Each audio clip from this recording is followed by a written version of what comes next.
Facebook wants a fresh face, one that looks a lot like China's WeChat. What inspired Facebook's vision for its future? Can it copy WeChat's business model? And in our continuing series, Ask China, we'll look at intellectual property rights in China, what's been done and what is in the works. Welcome to The Point, an opinion show coming to you from Beijing. I'm Liu Xin.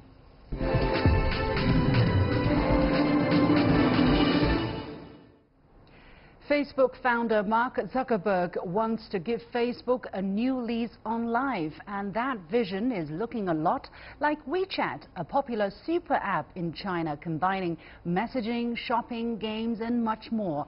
Last week, Zuckerberg outlined his ideas in a post on Facebook called A Privacy-Focused Vision for Social Networking. He said he would focus on the most fundamental and private use case, messaging, make it as secure as possible, and then build more ways for people to interact on top of that, including calls, video chats, groups, stories, businesses, payments, commerce, and ultimately a platform for many other kinds of private services. Some analysts saw this as a move for Facebook to learn from WeChat, and the impression was reinforced days later when Zuckerberg lamented that he should have done that 4 years ago. What does WeChat have that Facebook doesn't? Could Facebook replicate WeChat's success, and what would be the challenges? Joining me in the Beijing studio is Dr. Lu Gang, founder and CEO of TechNode and also head of TechCrunch in China. So Dr. Lu, thank you very much for joining us. First of all, let's know a bit more about WeChat. Not everybody knows about it, although it is extremely popular in China. I understand over 1.1 billion monthly active users, and actually since this app came into being in 2011, more and more people started to use it, and nowadays from beginning of the day when we get out of bed to when we go to bed in the evening, almost we're always on WeChat. Why is WeChat so successful in China? Because I think in WeChat started as a voice messaging app. But I think right now we are talking about, it's not like about the messaging, it's about like a platform. Because in China, because we can use WeChat for almost everything, not just like the talking to each other, talking to friends, we're talking to colleagues. You can even buy stuff. You can even like buy stuff on WeChat. So in China, WeChat is like a platform, like a super app. You could do everything. How is it possible though? I mean, this is the China, or this app is probably the only one, I don't know, that I know of around the world that has so many functions. That's why it's called super app. Why is it possible?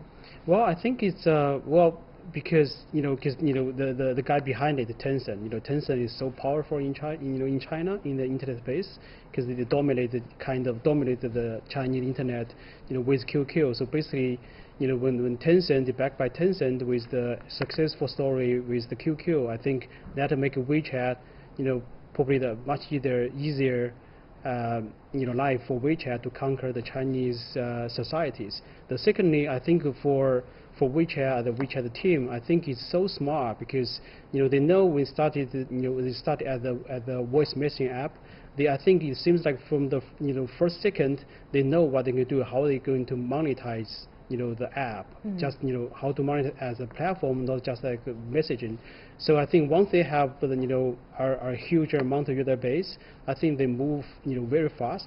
Then they started talking to, they built out their own payment system, WeChat payment, which become the head-to-head competitor to Alipay. I think before that, everybody here in China, we only know Alipay as like an online payment gateway. Right. Then once they build up the WeChat payment, I think, I don't know if everybody still remember, then we have a really successful campaign called like the digital rate envelope.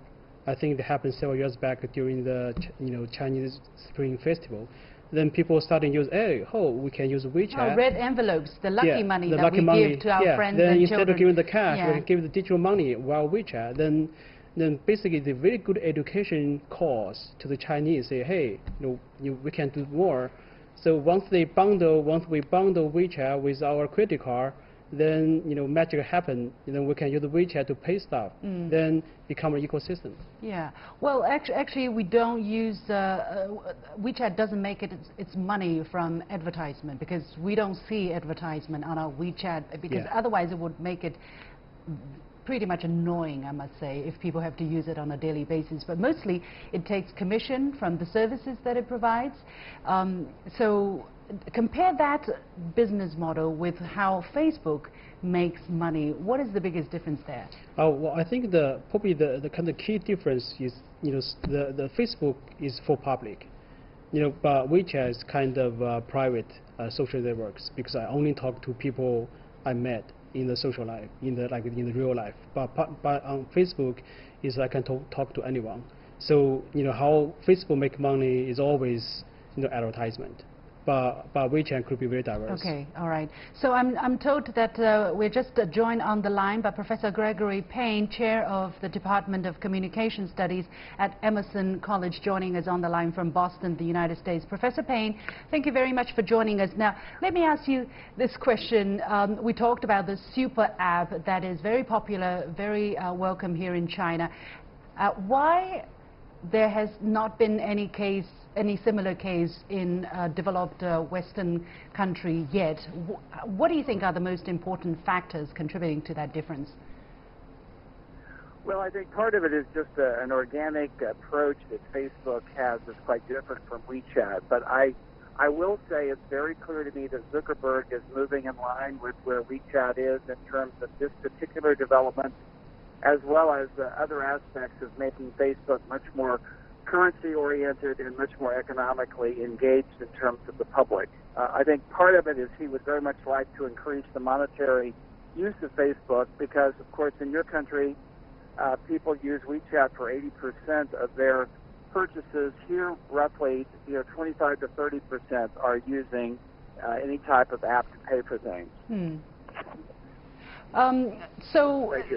Yeah, it was interesting that Zuckerberg was offered that advice by this journalist by the name of Jessica less than 4 years ago, but obviously he didn't take it, and he lamented just last week that he kind of regretted that he didn't take that advice. What do you think prevented him from doing that, and why do you think he's changing his mind now?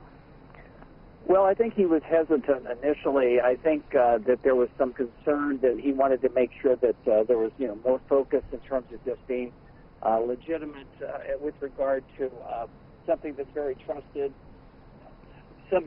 trusted by the media, and also, of course, with some of the political issues that we had in the 2016 campaign. I think that that was where the focus is. But now it's very clear that he's always been impressed with WeChat. I think he wants to follow the business model. He's adopting some of the more successful parts of this. And, of course, I think the only distinction and difference will be some of the cultural aspects and differences between China and the United States.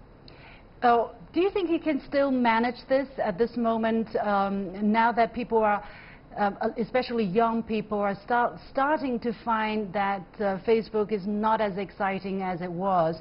And he's trying to save this popular app. Do you think he can still make it? If so, what will be the biggest challenge? Well, I think you're absolutely right. I think one of the issues, and when I talk to my students, they look at Facebook as something that their parents or grandparents use, and they're much more into Snapchat than other apps. So I think this is definitely refurbishing or remodeling or makeover of Facebook to try to appeal, to the Gen Z and millennial generation. And I think that he has to change it because it's becoming a bit tired to this new group. And WeChat, given the popularity and given the architectural, technological advancement, I think is his prototype at the moment. So yes, this is a very important part for him in terms of capturing the younger market. Okay, thank you very much, Professor Gregory Payne, Chair of Communication Studies at Emerson College. Coming back here to our guest in the studio, Dr. Lu. So, do you think it is too late for Zuckerberg? How do you look at the prospect of his move? Well, I wouldn't say it's too late, but I think it should be very hard, for Facebook to move forwards to these directions, because I think it's not just about the product itself. Because we say that the key difference is the public, one's private. So it's something to do with the product. You have to change, maybe to redesign the whole Facebook. I think that's that's the key difficulty there. But maybe that's the easiest part.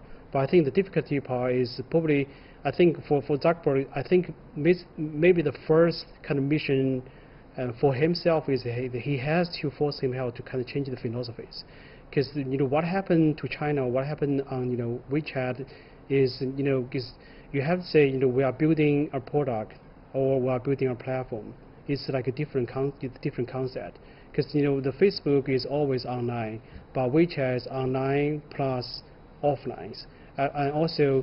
What do you mean by that, online and offline? Because we are first of all once you help people to communicate online. So everything happen online. You have like digital goods.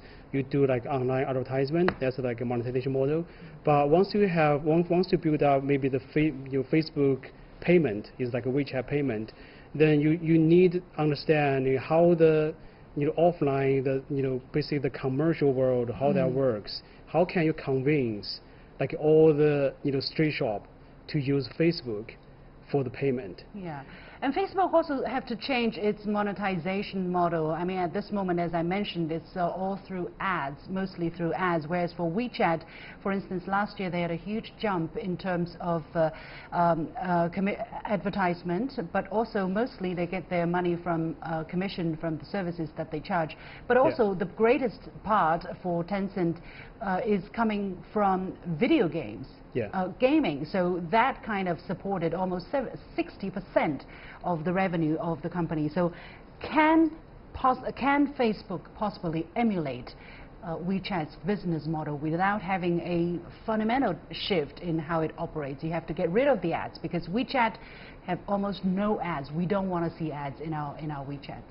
Yeah, I think what I would say is given the popularity of Facebook or good history about Facebook, I think there's a possibility there. But as I said, is they are not just dealing with the product itself. Because for example, they probably need to build have like a completely new teams dealing with the dealing with the dealers, with the offline shop owners. So I think that's a different totally different job for Facebook. It's interesting. I don't have much time left. I want to ask this question. So Professor Payne also mentioned that Zuckerberg has never been shy about his admiration for WeChat and that he wanted to emulate. But it's not just Facebook we're talking about. It is said that another product of Facebook, which is Lasso, has already emulated the Chinese app TikTok. Are American tech companies looking east and finding inspirations? What is happening here? Yeah, I think it's. I think in general, I think what we are looking at is, China has become like a C2C, like copy to China. Now we are talking about copy from China, because 5 years back we always said when we look at the Chinese product, we say okay, it's a copy of something from Silicon Valley. But now I think it's kind of time to change. It's like people, we are looking at like a TikTok, we are looking at Ele.me or WeChat. Actually, they are not really copy from Silicon Valley. Then actually they have very good business model. Why is that happening? I think the China is maybe in some ways building its own ecosystems, and also which can is more adaptive to Chinese culture, because we need deliveries. We need payment. We are happy with the like the 2D code scanning. We get used to that. Yeah. So I think is something always to do with Chinese culture. Yeah, and the kind of cutthroat competition is also forcing Chinese companies to go even further. Yeah, because we need to think about product and the monetization models. All right, thank you very much, Dr. Lu Gang, founder and CEO of TechNode. And you have been watching The Point with me, Liu Xin. After a short break, I'm going to present to you another episode of the Ask China series. Today, we'll look at China's intellectual property rights policies and how they are evolving. Stay with us.